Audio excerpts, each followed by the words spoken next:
Queridos, a paz do Senhor Jesus seja com todos. Eu sou o Evangelista Tassi, esse é mais um vídeo aqui do canal. Seja muito bem-vindo. Se você ainda não é inscrito, faça a sua inscrição. Embaixo desse vídeo você vai ver o botão inscrever-se. Basta clicar e você já estará inscrito. Peço também que você deixe aí o seu curtir, o seu joinha. Compartilhe essa mensagem com outras vidas, para que outras vidas sejam alcançadas e abençoadas por essa passagem. Lembrando sempre, eu sou apenas um publicano, pecador, que precisa tanto de Deus como qualquer pessoa que esteja assistindo esse vídeo. Hoje eu quero falar a respeito do Salmo de número 91, muito conhecido, talvez o capítulo da Bíblia mais conhecido seja o Salmo 91, seja o mais recitado. Porém, eu quero tratar ele com você a respeito de tudo que envolve o Salmo de 91, de número 91. Mas antes eu peço para que você abra lá no Evangelho, isso mesmo, Evangelho segundo nos escreveu Mateus, capítulo de número 4, versículo de número 6. Ué, evangelista, não é o Salmo de 91 que vai ser o tema desse vídeo? Sim, mas eu quero te dizer quem também citou este Salmo. E ele se encontra naquela discussão entre Jesus e o próprio diabo. Quando nós lemos lá a respeito da tentação de Jesus, teve este diálogo entre Deus, Jesus Cristo, e o diabo, onde ele tenta fazer com que Jesus peque com todo custo, inclusive citando a palavra de Deus, que se encontra no livro de Salmos de número 91. Vamos ler? Mateus capítulo 4, versículo de número 6.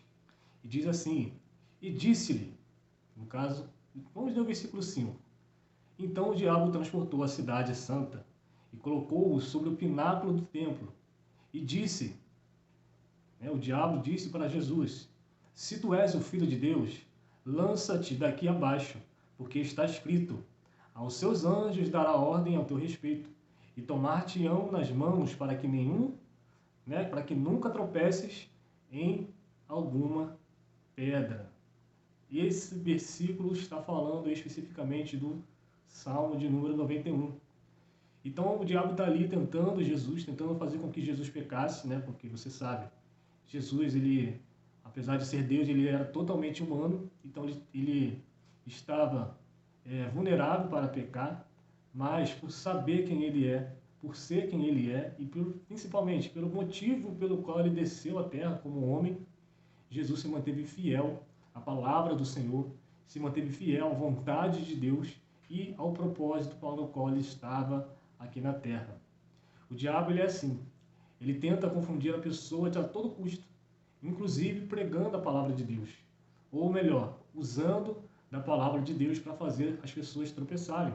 Foi assim lá no Éden, quando ele, que era a antiga serpente, enganou a Eva, e foi assim que ele tentou fazer com o segundo Adão, que foi Jesus. Mas dessa vez, ele quebrou a cara, porque Jesus estava preparado por ele ser quem ele é, a própria palavra encarnada. O verbo se fez carne. Então ele venceu o diabo com a palavra, vociferando a palavra. Mas eu quero falar a respeito do Salmo de número 91, porque até os dias de hoje, muitas pessoas têm nas suas casas uma Bíblia aberta com a passagem de Salmos 91. Muitos acreditam que só por estar com a Bíblia aberta neste livro, neste Salmo, elas estão com a vida seguras. Porque o Salmo de número 91 fala a respeito disso, de segurança. Segurança espiritual. Segurança contra as batalhas espirituais. Porque, embora o diabo tenha usado isso para enganar Jesus, é verdade, está escrito que aos seus anjos ele dará ordem para nos guardarem, para nos livrarem. Dará ordem a quem? Aos seus anjos. Mas será que só isso basta? Será que é só isso que nos garante a nossa segurança espiritual contra os ataques do inferno? Vamos ler então o Salmo de número 91, versículo de número 11. Primeiro, eu quero que você leia essa parte comigo. Porque aos teus anjos dará ordem ao teu respeito, para te guardarem em todos os teus caminhos. Versículo 12. E eles te sustentarão nas suas mãos, para que não tropeces com o teu pé em alguma pedra. Então, os anjos do Senhor estão à nossa disposição? Não. É Deus quem dá ordem a eles para nos guardarem. Por isso que nós não fazemos orações para os anjos, porque eles obedecem ao comando de Deus. Os anjos que desobedeceram a Deus foram expulsos do céu. Eles não respondem a Deus. Eles não servem a Deus. Então, os anjos que permaneceram fiéis, eles só obedecem a Deus.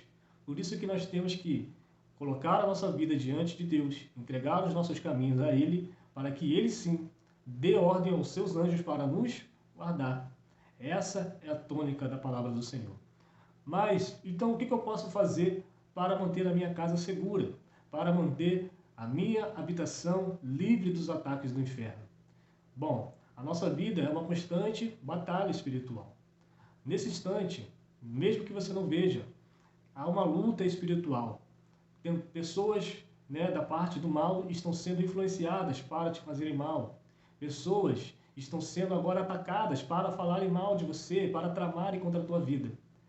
Essas são as hostes da espiritualidade maligna, que tenta a todo tempo causar confusão, causar brigas, causar discussões, fazer com que pessoas pequem, fazer com que pessoas tropecem na palavra. Por isso que nós temos que estar todo o tempo, todos os dias, ligado com o Senhor. Acordou? Agradeça a Deus por mais um dia de vida. Peça a Ele para estar contigo, com a tua casa, com a tua família. Quando você sair de casa, abençoa a tua casa, a tua habitação, abençoa os teus familiares, os teus filhos, os teus esposos, seu esposo, a sua esposa, toda a sua parentela. Coloca eles debaixo de oração, porque em todo instante o inimigo peleja contra as nossas vidas. E quando ele não pode nos tocar, ele vai aonde ele pode. O mundo espiritual é regido por legalidade, por isso é que nós temos que reparar todas as brechas. E o que eu faço para guardar a minha casa? Bom, está aqui mesmo a resposta no livro de Salmos, mesmo de número 91. Agora vamos ler a partir do versículo 1, que diz assim: Aquele que habita no esconderijo do Altíssimo, à sombra do Onipotente descansará. Aquele que habita e não aquele que faz apenas uma visita. Por isso que você não pode deixar a sua oração, a sua vida de oração, se limitar aos dias da semana que você vai à igreja. Por isso que você não pode limitar a sua vida de oração a passar 7 semanas fazendo campanha de oração. Não.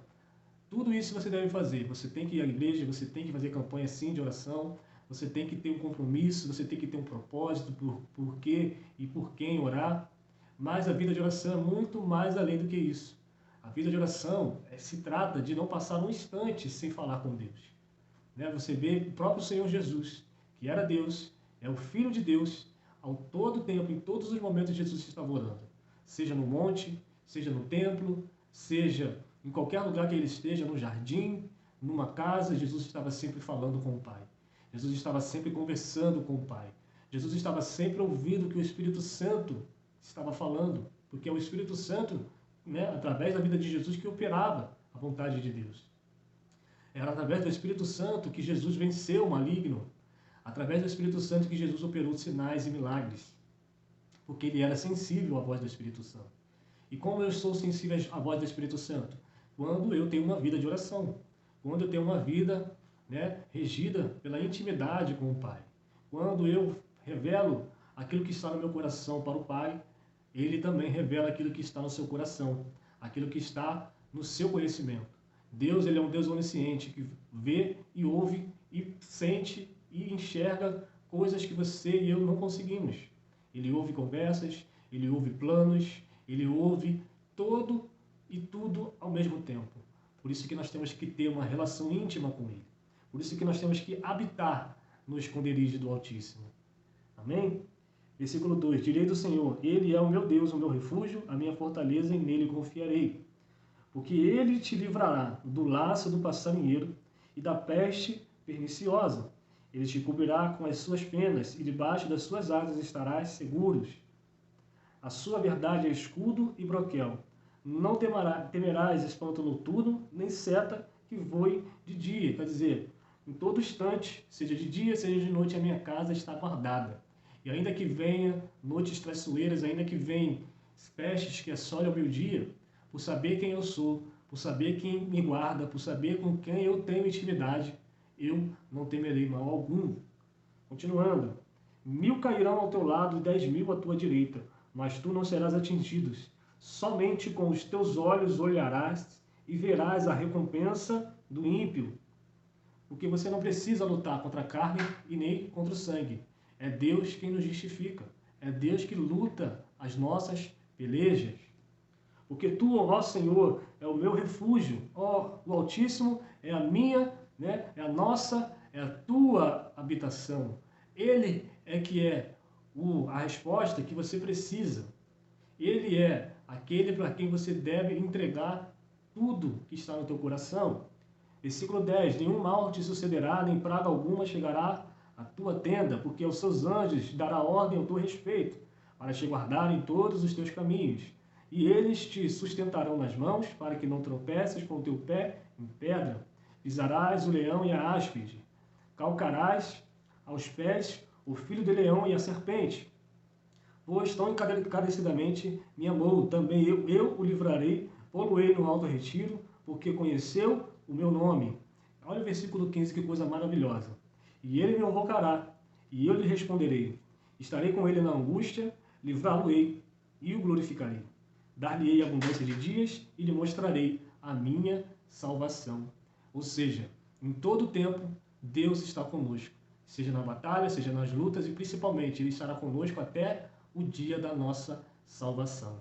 Que Deus abençoe a sua vida. Até o próximo vídeo e viva o Senhor Jesus.